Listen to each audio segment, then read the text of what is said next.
2 lieux, le lac à Dunkerque et le musée de l'estampe originale à Gravelines. Une expo Marc Bruce, heureusement l'art n'est pas raisonnable. Des œuvres comme autant de réflexions sur le monde et la vie, empreintes de mystère et de poésie. L'exposition en 2 volets parcourt plus d'un demi-siècle du travail de Marc Bruce, artiste pluridisciplinaire néerlandais, influencé par ses nombreux voyages et ses rencontres.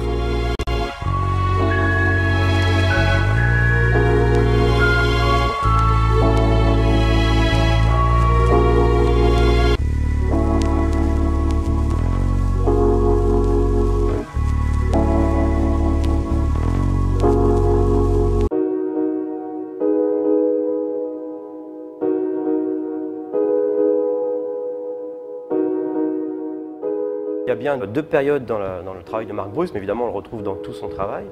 À savoir une période dans laquelle, jusqu'à 1983, il a travaillé en Europe et aux États-Unis dans la mouvance de l'art de l'époque, la mouvance minimaliste entre autres, et puis il a fait des happenings, etc.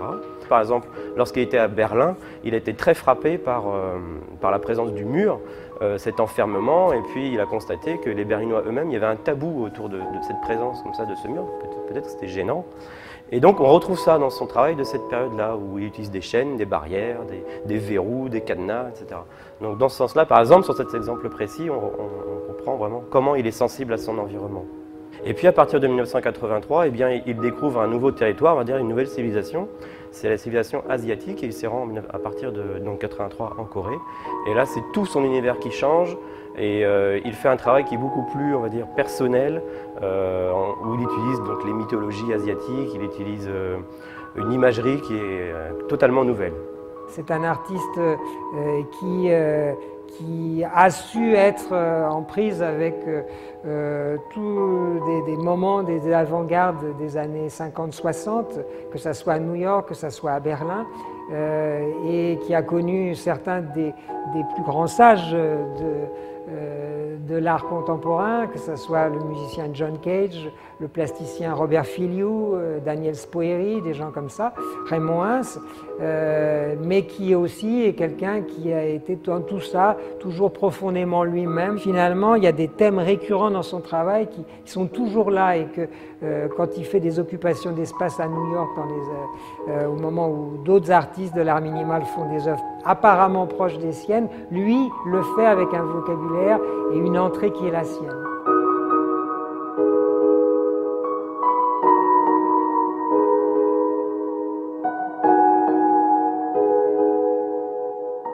Ça me fait le plus grand plaisir aussi qu'on voit un fil rouge qui continue. Que c'est quand même le même esprit sous des autres formes, dans des autres langages qui se montrent. Ouais. Et ça, je crois que dans un expo comme ça, ça devient très clair. Ouais.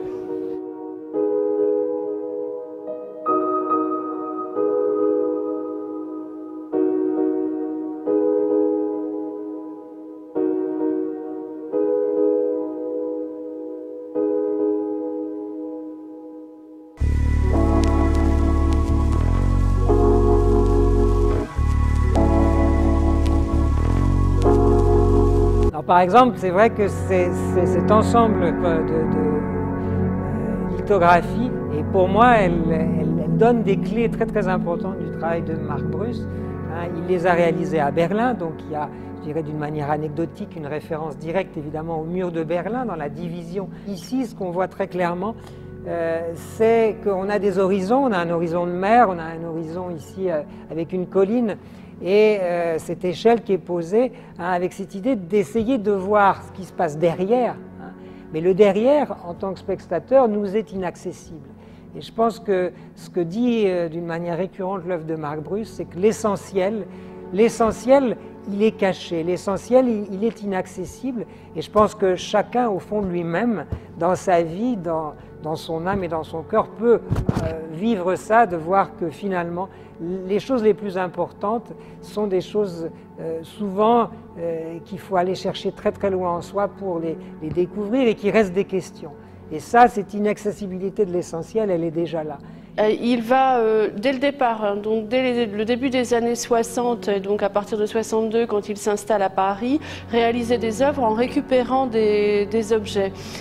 Donc il y a un certain nombre d'objets qui sont d'ailleurs emblématiques et dont il va modifier la fonction, mais qu'on va retrouver d'œuvre en œuvre. Il y a le coussin, le crochet, la chaîne, et puis d'autres éléments qui ne sont pas vraiment des objets, qui sont par exemple des animaux, comme c'est le cas ici, avec le singe, la tortue, qui évoquent une certaine symbolique, ou alors le crâne, bien évidemment, qui évoque la mort. Et donc il va assembler pour créer des sortes d'histoires, et des nouvelles histoires, des histoires qui sont tout à fait personnelles, et qui vont évoquer pour le spectateur un sentiment, quelque chose, et une narration. Marc, moi j'en parle, n'est pas comme une espèce de chaman contemporain.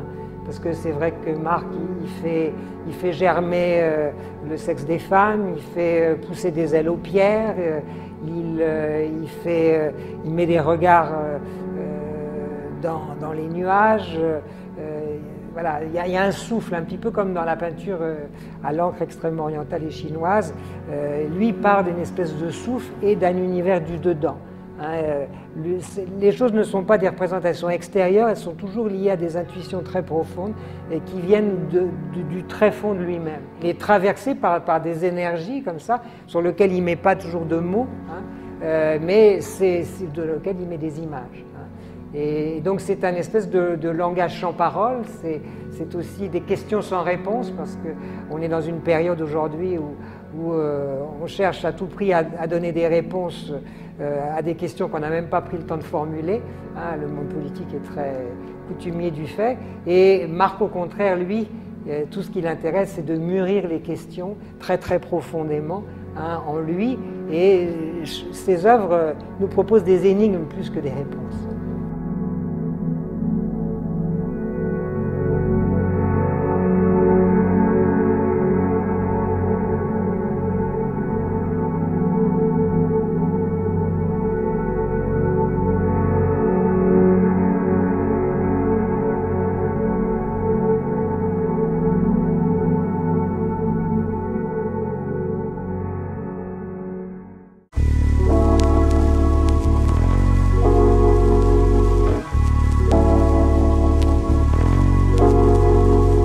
Pour moi, toujours très émouvant, c'est que chaque fois que je vais à l'atelier, ici à Gravelines et je suis sûr aussi au lac, je découvre tout le temps des choses nouvelles. C'est-à-dire que c'est une œuvre tellement prolifique qu'en permanence, il y a des choses nouvelles à découvrir.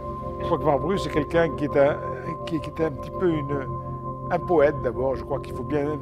Il y a très peu d'artistes qui sont des poètes des choses, de la matière, et que cette poésie, il ancre vraiment dans la réalité. Il y a peu d'artistes qui ont cette liberté aujourd'hui, cette liberté qui n'est jamais démentie. Des fois, on peut dire qu'il est un peu sur les marges. Non, c'est qu'il était essentiellement toujours dans sa liberté à lui et dans sa liberté de création, et il surprend toujours. Une œuvre extrêmement spirituelle et surtout d'une très grande liberté, c'est-à-dire que son refus justement des mouvements artistiques, en tout cas de se rallier à un manifeste ou à un autre, et sa manière de travailler dans le monde entier avec des tas de collaborateurs, avec beaucoup de relations, lui permet d'acquérir une grande liberté et donc une grande personnalité, de développer ça d'une façon sans tabou et d'une manière très très libre. Par ailleurs, il faut remarquer que c'est quelqu'un qui manipule pratiquement tous les matériaux. Donc c'est un sculpteur, c'est aussi un très bel aquarelliste, c'est aussi un graveur. Donc il arrive à manipuler toutes les techniques de l'expression contemporaine. C'est très rare aujourd'hui.